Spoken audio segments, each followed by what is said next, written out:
جب سے سال 2022 کا آغاز ہوا ہے تب سے کسانوں کے لیے کھیتی باڑی کرنا بہت زیادہ مشکل ہو گیا ہے۔ کسانوں کے لیے کھیتی باڑی کرنا بہت بڑا چیلنج بن چکا ہے۔ کسان بڑی مشکل سے کھیتی باڑی کر رہے ہیں۔ کسانوں کی مشکلات میں ڈے بائی ڈے اضافہ ہو رہا ہے۔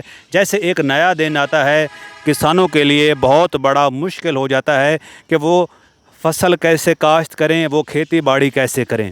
اس سے پہلے کی کہانی کچھ اور ہوا کرتی تھی۔ اس سے پہلے کسانوں کے لیے آسانیاں ہوا کرتی تھی، لیکن اب حالات بہت زیادہ مشکل ہو گئے ہیں۔ کسانوں کو ہر چیز جو ہے وہ بڑی مہنگی مل رہی ہے، چاہے کھاد ہے، ڈیزل ہے یا پھر سپرے ہے۔ کسانوں نے اگر کھاد لینی ہے تو کھاد مہنگی ہے، کسانوں نے اگر بیج لینا ہے تو بیج مہنگا ہے، کسانوں نے اگر ڈیزل لینا ہے تو ڈیزل مہنگا ہے۔ کسانوں کے لیے ہر چیز مہنگی ہے، سپرے مہنگا ہے۔ تو اگر کوئی بھی کسان فصل کاشت کرتا ہے تو اس کو ڈیزل کی ضرورت ہوتی ہے، کیونکہ اس نے ہل چلانے ہوتے ہیں، اس نے ڈیزل جو ہے وہ ٹریکٹر میں ڈالنا ہوتا ہے، تبھی وہ ہل چلا سکتا ہے۔ تو بیج کی بھی ضرورت ہوتی ہے، کھاد کی بھی ضرورت ہوتی ہے، اس کے ساتھ ساتھ کسان کو سپرے کی ضرورت ہوتی ہے۔ اور کسان کے لیے ہر چیز خریدنا، چاہے ڈیزل ہے، بیج ہے، کھاد ہے یا پھر سپرے ہے، ہر چیز خریدنا بہت زیادہ مشکل ہو گیا ہے۔ زرعی آلات بہت زیادہ مہنگے ہو چکے ہیں، جس کی وجہ سے کسانوں کے لیے مشکلات میں بے شمار اضافہ ہو چکا ہے۔ تو سال 2022 کا آغاز جب سے ہوا ہے تب سے کسانوں کے لیے مشکلات میں اضافہ ہوا ہے۔ اس سے پہلے کی کہانی کسانوں کے لیے اتنی دردناک نہیں تھی، اتنی تکلیف دہ نہیں تھی جتنی مشکل کہانی آج ہے۔ تو جب سال 2022 کا آغاز ہوا تو سب سے بڑا مسئلہ یہ ہوا کہ کسانوں کو کھاد نہیں ملی۔ خاص طور پہ جو پاکستان کے کسان ہیں ان کی میں بات کر رہا ہوں، خاص طور پہ میں پاکستان کے کسانوں کی بات کر رہا ہوں۔ پاکستان کے کسان بہت مشکل سے کھیتی باڑی کر رہے ہیں۔ تو جب سال 2022 کا آغاز ہوا تو سب سے پہلے کسانوں کو یہ مسئلہ ہوا کہ کسانوں کو یوریا کھاد نہیں ملی۔ کسانوں نے گندم کی فصل کاشت کی، لیکن گندم کی فصل کے لیے جو ان کو کھاد استعمال کرنی تھی، خاص طور پہ جو یوریا کھاد تھی، وہ نہیں ملی۔ تو کسان اس کی وجہ سے بہت زیادہ پریشان رہے، اور اس سے کسانوں کی جو فصل تھی گندم کی، اس کی اوسط بہت زیادہ کم ہو گئی۔ کسان سال کی سب سے بڑی فصل جس کو بہت زیادہ اہمیت دیتا ہے، جس کے اوپر بہت زیادہ خرچہ کرتا ہے اور جس سے زیادہ منافع کمانا پسند کرتا ہے، وہ گندم ہے۔ اور گندم اس دفعہ بہت زیادہ متاثر ہوئی۔ اس کی سب سے بڑی وجہ یہ تھی کہ کسانوں کو وقت پہ یوریا کی کھاد نہیں ملی۔ تو یہ سب سے بڑا مسئلہ تھا، لیکن یہ ایک آغاز تھا سال 2022 کا۔ لیکن اس وقت جو ڈیزل کے ریٹ تھے وہ کافی حد تک مناسب تھے، پیٹرول کے ریٹ بھی کم تھے، کھادوں کے ریٹ بھی کم تھے۔ دن گزرتے گئے، ایک سب سے بڑا مسئلہ ان کسانوں کو ہوا جو کہ نہر کا پانی استعمال کرتے ہیں، جو کہ نہری علاقوں میں فصلیں کاشت کرتے ہیں۔ ان کو سب سے بڑا مسئلہ یہ ہوا، نہر میں پانی کبھی 10 دن بند کر دیا جاتا تھا، کبھی 10 دن آ جاتا تھا۔ تو اس وجہ سے کسان بہت زیادہ متاثر ہوئے۔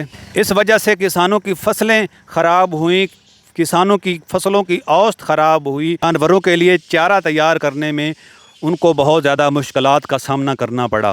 کسانوں کے جانور بھی متاثر ہوئے، کسانوں کو ہر قسم کی قلت کا سامنا کرنا پڑا۔ تو نہر کی بندش خاص طور پہ اپریل کے مہینے میں، مئی کے مہینے میں اور جون کے مہینے میں ہوئی، اور 10 دن پانی آتا تھا، 10 دن پانی نہیں آتا تھا۔ تو اس کی سب سے بڑی وجہ یہ بتائی گئی کہ ڈیم میں پانی نہیں ہے، اور ڈیم میں پانی نہ ہونے کی وجہ سے نہروں میں پانی نہیں بھیجا جا سکتا۔ تو جس کی وجہ سے کسانوں نے اپنی فصلوں کو پانی دینے کے لیے ٹیوب ویل چلائے۔ تو اسی وقت ڈیزل کے ریٹ بہت زیادہ مہنگے ہو گئے۔ ڈیزل کے ریٹ اس قدر مہنگے ہو گئے کہ تاریخ کی بلند سطح پہ اس وقت ڈیزل کے ریٹس ہیں۔ کسان سب سے زیادہ متاثر اس وقت ہوا جب ڈیزل کے ریٹس بڑھ گئے۔ تو آج سے پہلے کچھ اس طرح سے ہوتا تھا کہ 1 سال پہلے کی اگر بات کی جائے تو ڈیزل کا ریٹ 100 کے آس پاس تھا۔ تو اب ڈیزل کا ریٹ جو ہے وہ 260 روپے ہے، 250 روپے ہے۔ تو یہ ایک بہت بڑی رقم ہے، یہ ایک بہت بڑا اضافہ ہے اور اس سے کسان بہت زیادہ متاثر ہوتا ہے۔ تو کسانوں نے ٹیوب ویل چلائے، ڈیزل استعمال ہوتا ہے ٹیوب ویل چلاتے ہوئے، تو ڈیزل بہت زیادہ مہنگا تھا۔ تو اس کے بعد جب کھیتی باڑی کرنے کے لیے، نئی فصل کاشت کرنے کے لیے کسانوں نے ڈیزل خریدنا تھا، نئی فصل کاشت کرنے کے لیے، ٹریکٹر چلانے کے لیے، ہل چلانے کے لیے، تو ڈیزل پھر بہت زیادہ مہنگا تھا کی وجہ سے جو فصل کاشت کرنی تھی اس کا خرچہ دگنا سے بھی زیادہ ہو گیا۔ اگر کسان 1 سال پہلے 1 ایکڑ میں فصل کاشت کرتا تھا تو اس کا خرچہ اگر 1 سال پہلے 10,000 آتا تھا، 1 ایکڑ میں فصل کاشت کرنے کا خرچہ 25,000 تک ہو گیا ہے۔ تو خرچہ جو ہے کھیتی باڑی کا 1 ایکڑ کے حساب سے اندازہ لگایا جائے تو دگنا سے بھی زیادہ ہو گیا ہے۔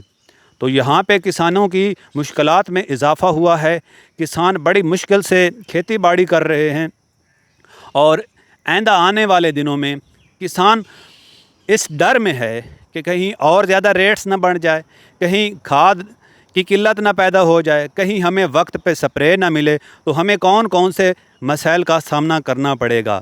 اگر ایک کسان کامیاب کسان بننا چاہتا ہے تو اسے چاہیے کہ وہ ذہنی طور پہ تیار رہے، کیونکہ آئندہ آنے والے دنوں میں کسانوں کے لیے مشکلات بڑھ سکتی ہیں، کیونکہ گورنمنٹ نے ابھی تک کوئی بھی ایکشن نہیں لیا کہ جس سے کسانوں کے مسائل کم ہو سکیں۔ گورنمنٹ کو ہنگامی طور پہ چاہیے تھا کہ کھادوں کے ریٹ کم کر دیتے، گورنمنٹ کو چاہیے تھا کہ ڈیزل کے ریٹ کم ہو، اگر ڈیزل کے ریٹ کم ہوں گے تو کسانوں کو فائدہ ہوگا، اگر ڈیزل کے ریٹ زیادہ ہوں گے تو کسانوں کے لیے کھیتی باڑی کرنا مشکل ہوگا، بہت زیادہ مہنگا ہوگا، اور کسان تھوڑی محنت کرے گا جس سے تھوڑی اوسط آئے گی، اور اس سے ملک میں ایک اور بحران پیدا ہوگا۔ تو حکومت کو آج بھی چاہیے کہ وہ کسانوں کی آواز کو، کسانوں کے درد کو سنیں، کسانوں کی تکلیف کو محسوس کرے اور ان کا حل تلاش کرے۔ آج ہی حکومت کو چاہیے کہ ڈیزل کے اوپر سبسڈی دے، کھاد جو ہے اس کو سستا کر دے، زرعی آلات جو ہیں وہ سستے کر دیں، کیونکہ کسان جتنا خوشحال ہوگا اتنا پاکستان خوشحال ہوگا، ورنہ اس ملک کے حالات بہت خراب ہوں گے۔ اور سب سے بڑھ کر جو گندم ہے اس کو زیادہ کاشت کرنے کے لیے کسانوں کو ریلیف دیا جائے، کسانوں کی مدد کی جائے۔ اگر ہمارے کسان زیادہ گندم کاشت کرتے ہیں، زیادہ گندم کی پیداوار ہوتی ہے، اس سے ہمارے ملک کی اکانومی کو فائدہ ہوگا۔ جب تک پاکستان کے کسانوں کو خوشحال نہیں کیا جائے گا تب تک پاکستان کا خوشحال ہونا بہت زیادہ مشکل ہے۔ اللہ تعالیٰ اس ملک کو خوشحال رکھے۔ حکومت کو چاہیے کہ وہ کسانوں کے درد کو سنیں، ان کے مسائل کا حل تلاش کرے، فوری طور پہ حل تلاش کرے، ورنہ حالات اور زیادہ مشکل ہو جائیں گے اور کھیتی باڑی کرنا اور زیادہ مشکل ہو جائے گا۔